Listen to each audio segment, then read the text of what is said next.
Hey fam, get AT out of the league, bro. I'm sick of it. I'm sick of it, fam. AT is a dirty player.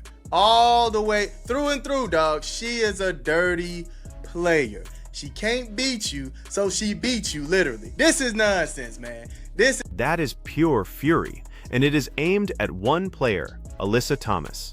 The voice you just heard is reacting in real time to the Indiana Fever and the Phoenix Mercury, Wednesday night, June 24th, 2026, at Gainbridge Fieldhouse in Indianapolis. He wants Thomas thrown out of the league.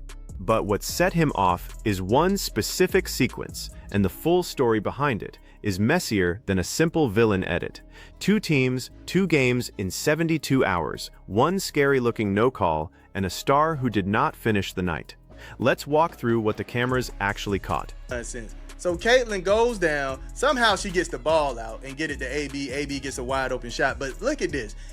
First off, AT puts the knee all on her leg. She's dropping on top of her. This is a foul, by the way, that wasn't called.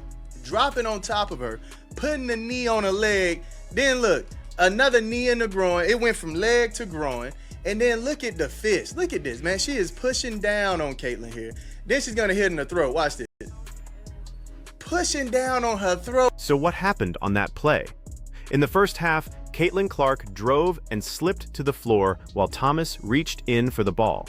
As the two tangled up in the scramble, Thomas got her fist up against Clark's neck, then stepped over her once the loose ball squirted away. The referees did not call anything.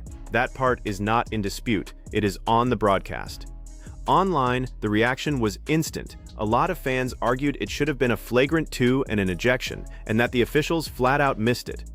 That is the core of his case, and on the no call, he is not alone. Where it gets more complicated is the leap he makes next, the idea that this one play is why Clark left the game. Hold that thought, because the timeline tells a different story. Can't stand it. Like, I like the competitiveness, right? I'm all for that. But when you have a player doing this, dog, like, come on, man.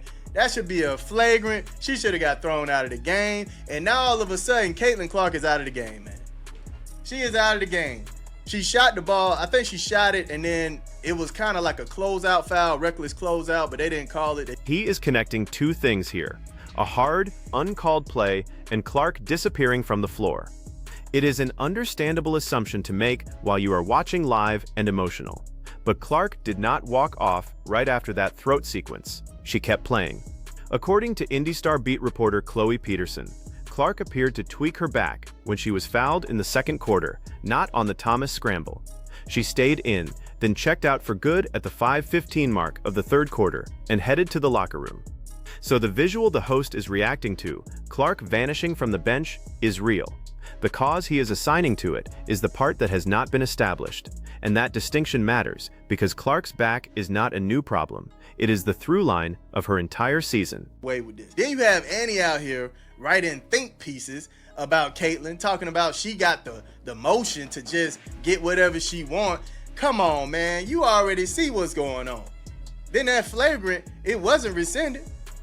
It wasn't rescinded, so what are you talking about, man? Then you got the WNBA, they putting up posters without Caitlin on it. I don't know what's going on, man. Now he widens the lens and goes after the media and the league itself, claiming there are think pieces being written against Clark and posters going up without her on them. I want to be careful here, because those specific claims are not something I can confirm. There is no verified report of a particular poster or column tied to this moment, so treat that as his frustration talking, not as documented fact. And the data actually cuts the other way. When the league released its second round of fan voting returns for the 2026 WNBA All-Star Game, Caitlin Clark and her teammate Aaliyah Boston were the top 2 vote-getters in the entire league. Whatever you think of how the WNBA markets its stars, the idea that Clark is being erased does not hold up against the numbers. The grievance is emotional. The popularity contest is not close. So let's get back to the thing that is verifiable, and the thing that should worry Fever fans most, her health. The word. And then I was wondering why they took Caitlin Clark out in the second quarter. She played the entire first quarter, right?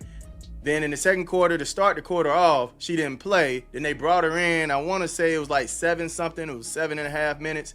And then they took her out again a little after this, and she didn't come back in. I was like, dang, man, where is Caitlin? And I'm looking, I'm like, yo, where is Caitlin? She's not even on the sideline. Once I saw that, I said, oh, no, something's not right. This is the moment it clicks for him, and for a lot of people watching. Clark was gone, and she was not coming back. The Fever ruled her out with a back injury. Look at what she was doing before she exited. 19 points, 8 assists, and a steal on 5 of 9 shooting and 3 of 4 from behind the arc in barely more than a half of basketball. Her departure snapped a streak of 6 straight games with at least 20 points and 5 assists, which is the longest run of its kind in WNBA history. So the frustration is real. The Fever lost their engine in the middle of a vintage night. But here is the context the live reaction could not include. Clark had been listed as probable with a back issue on Indiana's injury report for roughly 13 straight games. She missed time in May with it. She has described it as a battle that is both physical and mental. The only game she had missed all season before this was against the Portland Fire on May 20th. This back has been hanging over her for months, and Wednesday was the first time it forced her out mid-game. Definitely, man, it was Caitlin being injured. Oh, man, this is, oh, man. Hey, man, I'm sick. I'm sick right now. Right now it's 95 up. I'm trying to watch it, man. I'm trying to watch it. This girl knocking down shots. Alyssa Thomas. Alyssa Dirty Shoulder Lean Thomas, man. That girl is dirty. He keeps landing on the same word, dirty. And that is where this stops being a question of fact and becomes a debate. So let me give you the other side of Alyssa Thomas, because it is a real one. Thomas is not some bench player hacking her way through the league. She entered this week leading the entire WNBA in assists per game at 8.4, just ahead of Clark.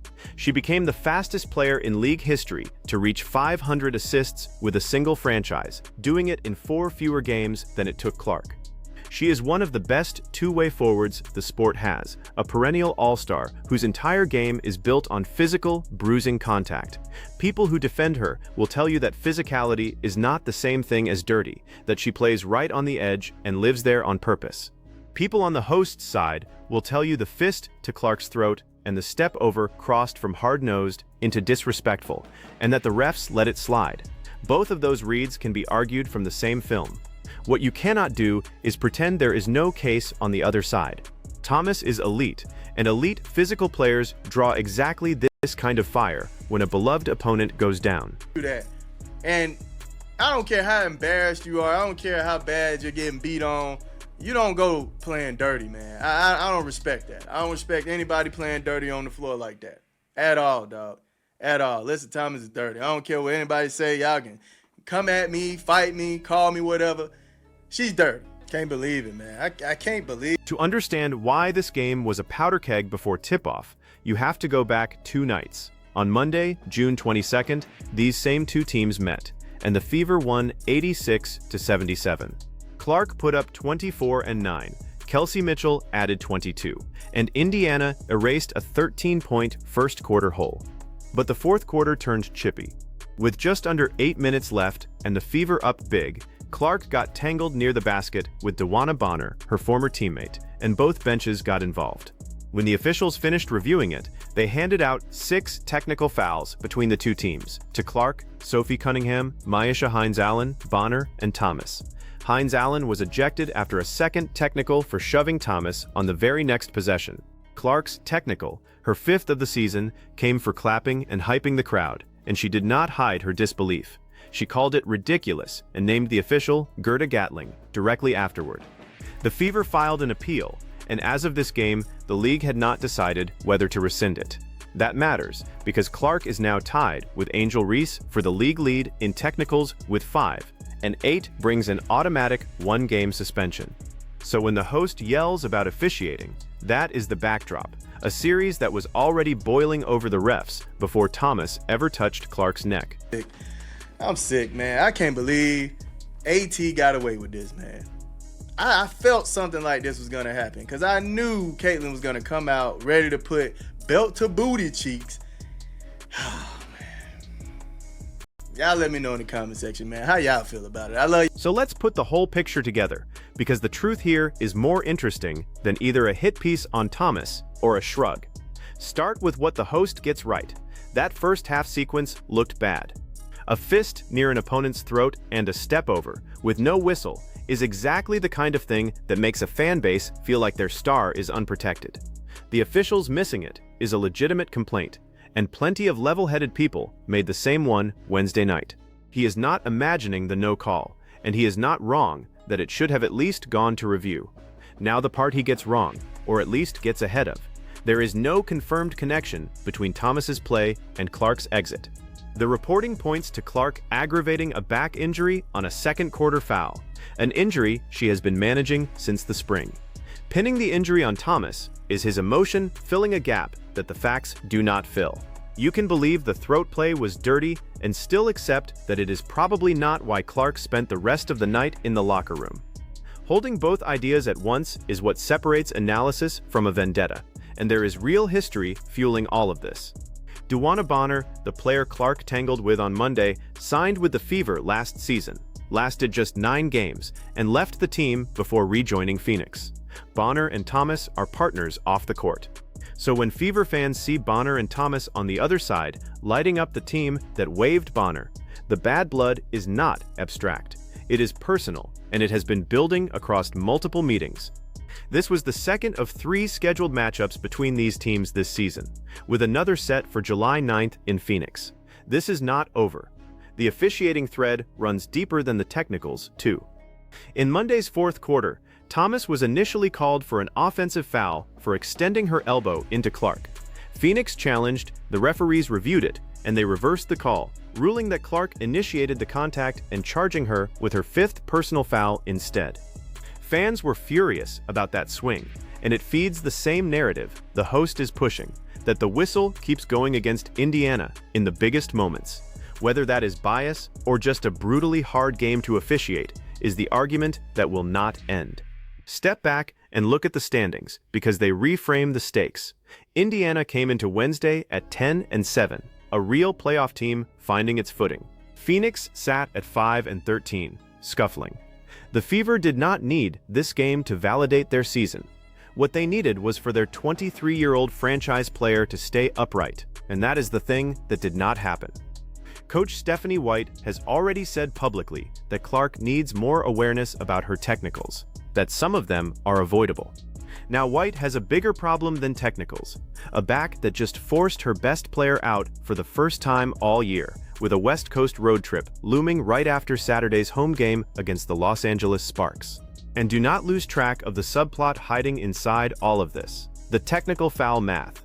Clark is one of the most fouled players in the league, yet she is also the one collecting technicals for reactions as small as clapping.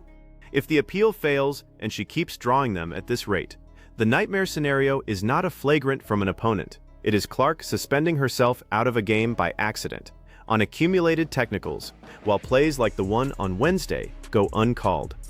That inversion is what has Fever fans the angriest, and it is the most legitimate strategic worry on the table. That is the real headline buried under all the shouting. Not that Alyssa Thomas is a cartoon villain, and not that she is spotless, but that the WNBA's most important draw keeps absorbing this kind of contact while managing a chronic injury, and the league has to decide how it wants to handle that. Do you tighten the officiating to protect stars and risk softening a sport that markets its physicality? Or do you let them play through it and hope your biggest name stays healthy on toughness and luck alone? There is no clean answer, and this game put the dilemma on national television. So here is the question I will leave you with, and I want a real answer in the comments. Forget the jersey you root for. On that first half play, was Alyssa Thomas a dirty player who should have been ejected, or a physical veteran who got away with one because the refs swallowed the whistle? You cannot say both. Pick one and tell me why. And while you are at it, tell me whether you think Caitlin Clark's back is the story everyone should actually be worried about, instead of the feud. Because if I am right, this rivalry is just getting started, and the next chapter is already on the schedule.